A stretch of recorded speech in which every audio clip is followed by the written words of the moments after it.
Well, when you look at LA, you've had a lot of loss in terms of rappers in LA.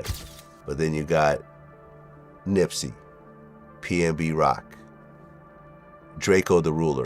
Early today, as he left a party in Los Angeles, Wallace, also known as Biggie Smalls, was shot from a passing vehicle. He had been named Rap Artist of the Year at the Billboard Awards in 1995. The music world is mourning the loss of PnB Rock. Law enforcement sources tell the Los Angeles Times the rapper died on September 12th in a shooting at a Roscoe's Chicken and Waffles restaurant in South LA. 34-year-old Slim 400 was making a name for himself in the California hip-hop scene. The rapper, whose real name is Vincent Corrin, was gunned down in the driveway of a house on 7th Avenue in Inglewood last night. LA has always been packed with gangs, and sadly, that also means gang violence is a real part of the city's story. Over the years, we've seen way too many legendary rappers lose their lives because of it, from Pop Smoke getting killed by Hoover criminals. The LAPD has just made several arrests in the shooting death of rapper Pop Smoke. Pop Smoke's real name is Bashar Jackson. This has been a high-profile case ever since the shooting back to Nipsey Hussle being gunned down by someone from his own Crip set. Nipsey was killed by the gang. True. And now you're hearing even his own brother saying this was a hit by the gang. I've been saying that from the get-go. Let's get into it. Let's start things off with Biggie. On March 9th, 1997, the hip-hop world took a huge loss. Christopher Wallace, better known as the Notorious B.I.G., was shot and killed in a drive-by in Los Angeles. He was only 24, right at the top of his game, with a future that could have taken him anywhere.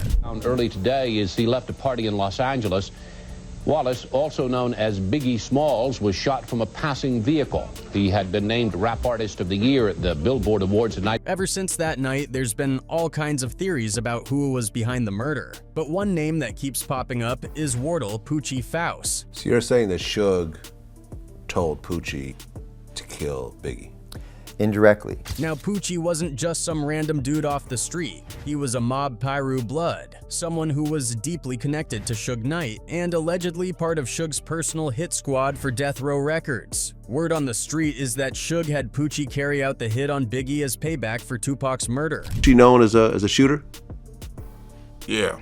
Yeah. He was a hitter for real, for real. Whether or not Biggie had anything to do with Pac's death didn't matter. The tension between the East and West Coasts had hit a boiling point, and Suge, known for his ruthless moves, apparently wanted blood in return.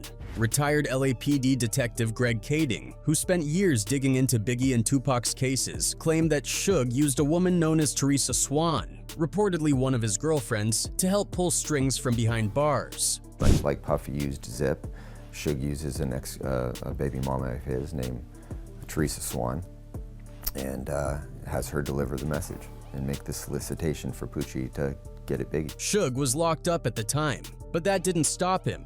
According to Kading, Suge had his lawyer draft a letter to the LA County Sheriff's Department making it look like Teresa was part of his legal team. That gave her private, unmonitored access to Suge in jail, so whatever they talked about stayed between them.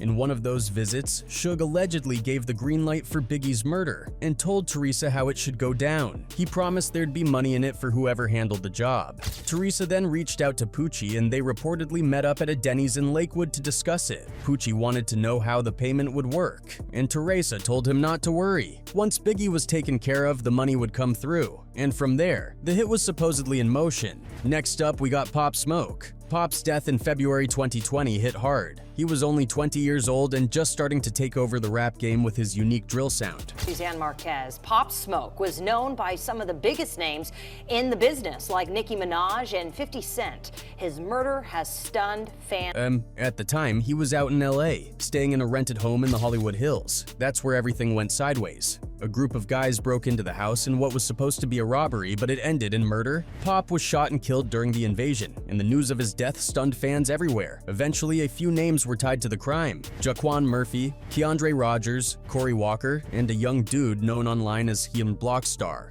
So, real name King Vermont, who was actually a minor when the murder happened. Another suspect was an even younger minor who only goes by the nickname Bam Bam. Later on, it came out that Bam Bam had ties to the Hoover Criminals. A gang based out of South Central LA. Blockstar, on the other hand, was spotted in photos and videos hanging around with members of the Inglewood Bloods. Homicide, Tupac Jordans and make him jump for his dear life. What's even crazier is that after getting out because of his age, Blockstar started doing interviews and running his mouth like it's nothing. Growing up, my people, my family told me, you ain't sorry for like whatever you did. Now let's talk about Tupac. Tupac Shakur's death still feels unreal to this day. On the night of September 7th, 1996, Pac was shot in a drive-by in Las Vegas after attending a Mike Tyson fight at the MGM Grand. He was just 25 years old, a legend in the making who was already one of the most powerful voices in hip-hop. He hung on for 6 days in the hospital, but eventually passed away on September 13th. Near fatal shooting, but he couldn't survive a second. Rap star Tupac Shakur died last night after a brief life in a rough business. He was 25. That one moment ended a career that had barely scratched the surface of its potential and sparked decades of speculation, finger-pointing, and conspiracy theories. At the center of many of those theories is a man named Keith D, a known Compton Crip who years later started making waves by popping up in interviews and documentaries saying a little too much. Keith claimed he was actually in the car that pulled up on Tupac that night. According to him, his nephew Orlando Anderson was also in the vehicle, along with 2 other men. That's the infamous white Cadillac that pulled up alongside Pac and Suge Knight at that Vegas intersection. Bubble Up was the driver, and Baby Lane and Freaky were in the back seat. We was just all in the car together. This was the white Cadillac. Yeah. If you've been following the story, you already know Orlando Anderson's name isn't new in this saga. Earlier that same night, Pac and his crew, mostly Death Row affiliates, had jumped Anderson in the MGM Grand Lobby. The beatdown was caught on security cameras, and it all supposedly stemmed from a previous incident where Anderson snatched a Death Row chain from one of Suge's guys. That chain snatching started some serious tension, and it all came to a head that night in Vegas. Keith D later said they were cruising around looking for Tupac, hoping to catch him slipping after the fight. They knew he was supposed to be at Club 662 that night, and when he didn't show up immediately, they almost gave up. But fate played its hand. Pac was out the window of Suge's BMW, signing autographs for fans, and that's when they spotted him. Keith would say later, if he hadn't been out the window, we wouldn't have even seen him. So you guys are driving around, and then you hear these girls say, Tupac, Tupac. We ain't going, got to the light. He was going to go drink and smoke some weed, and he happened to be hanging out the window. He was hanging out the window like he was in a parade. Tupac. Yeah, he was. Now, Keith D claims he handed the gun to someone in the back seat, either Orlando or another dude named Big Dre. He never named exactly who pulled the trigger, said it was street code to keep that quiet. But street whispers have told a different story. While most people have pointed to Orlando as the triggerman, some inside sources, including testimony during a grand jury hearing, suggest it was actually Big Dre, real name DeAndre Smith. Big Dre was massive, about 6'6", and pushing 400 pounds. And according to a Southside Compton Crips affiliate who testified, there's just no way Orlando could have leaned over him to get a clean shot.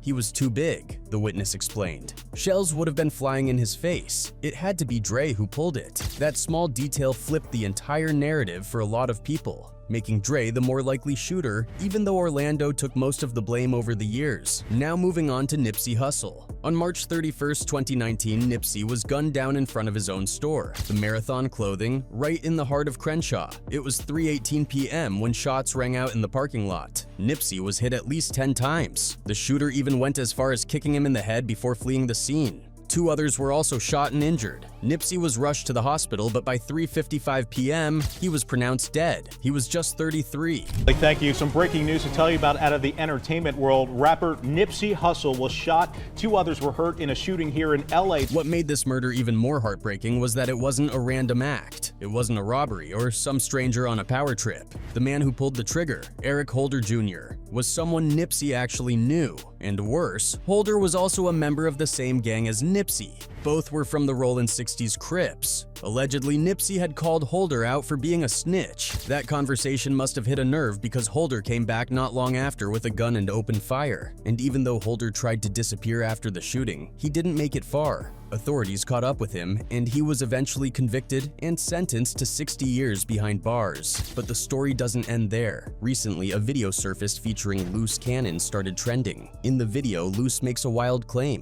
that Big U, who was considered the top dog of the Rollin' 60s, knew Nipsey was going to get killed 30 minutes before it actually happened. You get a call from Big U telling you Nipsey just got killed. Yeah. You panic, call Nip. Nip answered the phone. Yeah. According to Luce, Big U slipped up and mentioned it in a way that didn't seem serious at the time. Luce even said he spoke with Nipsey shortly before the shooting, not realizing anything was off. Warn him that you got that call from dude. No, because their relationship was so f***ed up. It'd be like they be hot one minute, then they be cold the next minute. 3 minutes after you get off the phone with Nip, he get killed. Yeah, I got it. So you think he hit you a little too early? Yep, he hit me a little bit too early. Now, Big U and Nipsey had a known falling out. Their relationship had been rocky for a while, with people close to the camp confirming there was tension between them. Fast forward to today. Big U is currently locked up on serious RICO charges, and a lot of people online are speculating that he might be getting roped into the Nipsey murder investigation too. Now let's talk about PnB Rock. On September 12, 2022, PnB Rock was out grabbing a bite with his girlfriend at Roscoe's Chicken and Waffles in South LA. But what was supposed to be a regular lunch turned into a tragedy that shook the hip-hop world. While they were seated and eating, a man walked into the restaurant, approached PnB, and things escalated fast. The suspect pulled out a weapon and demanded PnB Rock's jewelry. He was known for wearing flashy chains and expensive pieces. According to witnesses and surveillance footage, PnB didn't have a chance. The gunman opened fire and shot him multiple times in front of everyone. The rapper was later rushed to the hospital, but he didn't make it. He was just 30 years old. The music world is mourning the loss of PnB Rock. Law enforcement sources tell the Los Angeles Times the rapper died on September 12th in a shooting at a Roscoe's Chicken and Waffles restaurant in South LA. Soon after, police arrested 3 people in connection to the murder: a 17-year-old boy, his father Freddie Trone, and a woman named Chantal Trone. The teen was reportedly the one who pulled the trigger. Freddie Trone, his father, was accused of orchestrating the whole robbery, driving his son to the restaurant and waiting outside while the hit went down. Chantel, who is reportedly related to them, was later charged as an accessory for helping them hide out after the fact. On August 7, 2024, Freddie Trone was found guilty of first-degree murder, robbery, and conspiracy to commit robbery. A man named Tremont Jones, who had also been tied to the case, was convicted of robbery and conspiracy and got hit with a 12-year sentence. Then in September 2024, Freddie Trone was officially sentenced to life in prison. He has to serve at least 31 years before he'll even be eligible for parole. As for his son, the one who actually fired the shots, he was still awaiting trial at the time of Freddie's sentencing. It was yet another case of greed, jealousy, and senseless violence cutting down a rising star, someone who had made it out of tough circumstances only to lose his life over some jewelry. Now let's rewind a bit to 2021, or another dark moment that the hip-hop world won't forget anytime soon. December 18th, 2021 was supposed to be a celebration of West Coast music and culture. The Once Upon a Time in LA festival at the Bank of California Stadium had one of the craziest lineups we'd seen in a while. Snoop Dogg, 50 Cent, Ice Cube, YG, 3 6 Mafia, and many more. Among the performers that night was Drakeo the Ruler, a unique voice in LA hip-hop who had been building a loyal following with his unorthodox flow and unapologetic street storytelling. The vibe was live. People came from all over to see the legends and show love to the hometown artists, but everything changed around 8:40 p.m. when chaos broke out backstage. Reports of a stabbing came through, and soon the area around Exposition Park was crawling with emergency responders. A man had been rushed to the hospital in critical condition, and almost immediately rumors started flying that it was Drakeo. A concert turned deadly in Los Angeles last night. A rapper known as Drakeo the Ruler was stabbed in the neck backstage during a music festival at Exposition Park. Social media exploded. Videos started circulating showing what looked like the aftermath of a violent brawl backstage. One clip in particular was especially haunting. It showed Drakeo on the ground, unresponsive, with paramedics surrounding him, trying to save his life. Despite their efforts, doctors later confirmed that Drakeo didn't make it. His injuries were too severe. It was looking like a good week for Daryl Caldwell, better known as LA rapper Drakeo the Ruler.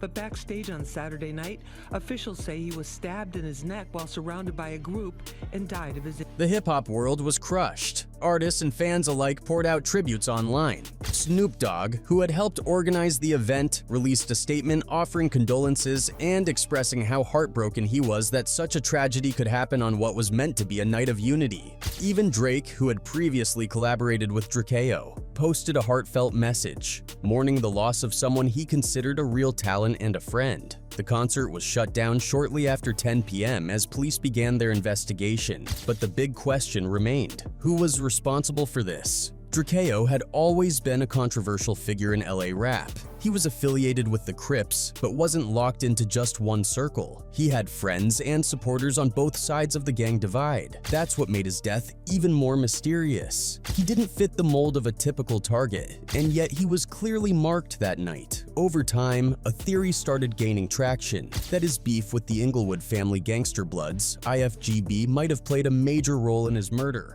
The back-and-forth tension had been brewing for a while, and some believed that the backstage stabbing was a targeted attack by members of that gang or their affiliates. Next up is Slim 400. Slim 400, a well-known member of the Treetop Piru Bloods, had been dodging death for years. The first attempt on his life goes way back to 2007, when Slim was just 19 years old. He was rolling through a Crip-controlled area of Compton when, out of nowhere, gunmen opened fire on him and the person riding with him. Slim took bullets, but somehow made it out alive. Sadly, his passenger didn't. That was just the beginning of the violence that seemed to follow him throughout his life and career.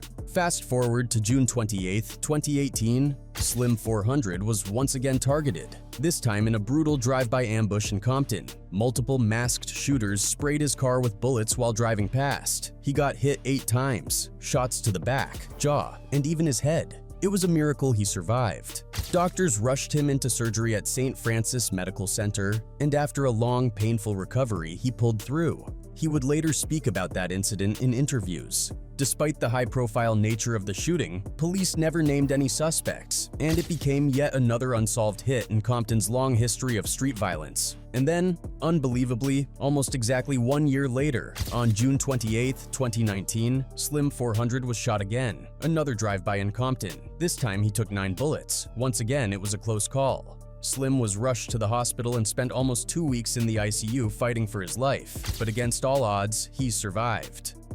But that kind of life always comes with a target on your back, and sadly, Slim's luck ran out. On December 8, 2021, Slim 400 was gunned down in Inglewood. The shooting happened around 7:50 p.m. in the 8600 block of South 7th Avenue. Slim had just stepped out of his car when a shooter walked up and started firing. The whole thing was caught on surveillance footage. In the video, you can see Slim actually lunge at the gunman, trying to fight back even as the bullets flew. Paramedics rushed him to the hospital, but this time, he didn't make it. Slim 400 was pronounced dead later that night, leaving behind friends, fans, and family heartbroken. It was another tragic loss for LA's rap scene. 34-year-old Slim 400 was making a name for himself in the California hip-hop scene. The rapper, whose real name is Vincent Corrin, was gunned down in the driveway of a house on 7th Avenue in Inglewood. It took a while, but eventually justice caught up with those responsible. In June 2022, 2 people were arrested in connection to the murder: 33-year-old Michael Lennell Terry and 42-year-old Tamara Lynn Bell. Terry was charged with murder while Bell was hit with accessory charges for her alleged involvement. It later came out that Terry ended up pleading guilty, not to murder, but to voluntary manslaughter. Still, the court didn't go easy on him. In July 2024, he was sentenced to 32 years in prison for Slim's killing.